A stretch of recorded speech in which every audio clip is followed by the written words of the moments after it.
Mar anyuongi kata Ford nam lolwe ma osebedo ohinga maduong' kuom kinde malach ne jolupo kaachiel kod joma tiyo kod nam mar lolwe yore mopogore opogore nyaka Ramogi en gima koro chal ka gima oyud kaka nyalo kelo lokruok. Kata kamano, sani koro itiyo gi lony kod riekni ma medo loko sigana ka Rawere moko bende osefwenyo yo ma ginyalo loso godo teko mar sitima e kido ma otisi ni biogas kokalo e anyuongi. Jafwambo marwa Esther Ojwang' noluwo wach makama kaka inyalo resi alwora mayudore nam lolwe ka ichuogo tiyo kod gigo mopogore opogore mabero alwora kendo konyo jodak kendo mae sigana. E dho wath ma Dunga mayudore e kaunti ma Kisumu, warado kod Geoffrey Omondi matiyo kod migawo mar Flexis Biogas International. Geoffrey timo tije mapile mar loso teko sitima kido ma otis ni biogas ka olose ka okalo e kuogo buya mar anyuongi ma bende ong'ere kod nying mar Ford.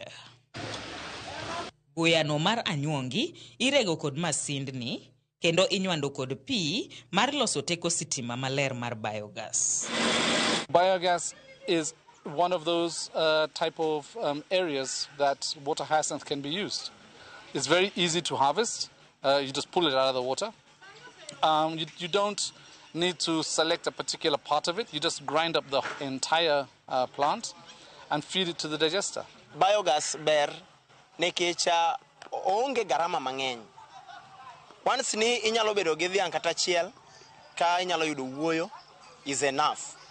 To bende kok inyalo yudo wuoyo keni machiegni gi chiro bende inyalo choko gi alot kata gige nyanya modong' kochacha ka inyalo afford ng'iewo machine kaka ma wan go shredding machine ka. Mopogore gi Ford, chiemo ma odong' e otende kaachiel kod taka e alwora ma Dunga bende itiyo godo e loso biogas. Kitchen waste, market waste, all of these which we consider waste are very, very high potential for biogas, which means that you need very, very little quantities of them to give you the equivalent volumes of gas as with a conventional technology. But it goes further because it means that also invasive species, water hyacinth being one of them, cactus opuntia another one, organic waste from food and garden weeds and all of these can produce biogas. Why can't these other plants? So they stopped being waste and they stopped being pests. They now became incredible resources. Alwora mar Dunga kaendi wachoko waste mayudore kuwuok e otende to gik ma ji kwano ni gin waste go mage gik ma wan kwano ni gin gik ma useful ma konyowa mondo mi walos gas. Moloyo kaka oyudo chiemo mowuok e otende nikech Dunga ka welo lemo kinde ka kinde kendo ka gibiro ka gichiemo to thoth chiemo donga e hotel. Byron Otieno kaachiel kod Rawere wetene pogo taka ma owit kod jo ohala kod jodak ma Dunga motelo ne tiyo gi takago e loso biogas kaachiel kod mwandu mamoko gino ma ochuogo tije ne rawere mamoko. Tie west motamruok no kel kacha maber kitere site kaka matumb rech, scales mago ok ber kipuko kacha.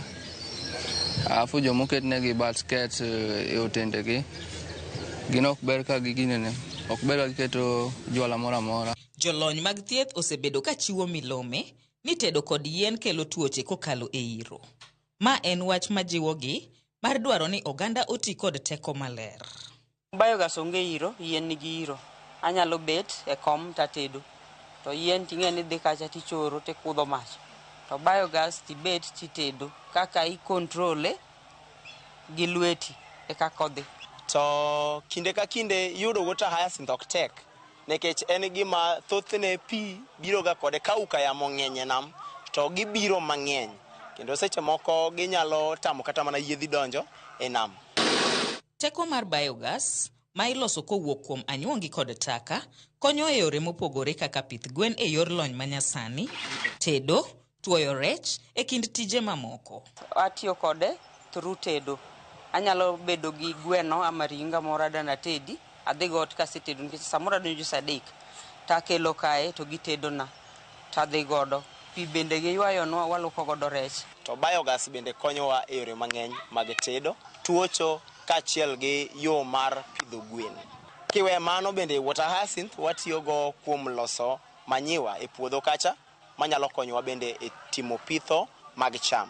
Maino margi maduong' en neno ni giduoko chien wito taka kaka yo achiel mar rito alwora. Our core concern is pollution Call it the green economy, call it the blue economy. There is another economy called the earth economy, which is the soil. The three are very, very interconnected. You can't separate the blue, the green, and the earth economy. So they are an outdated technology that needs to be phased out. And the only way to kill a dump site is to stop delivering waste to the dump site. Esther Ojwang, Ramogi TV.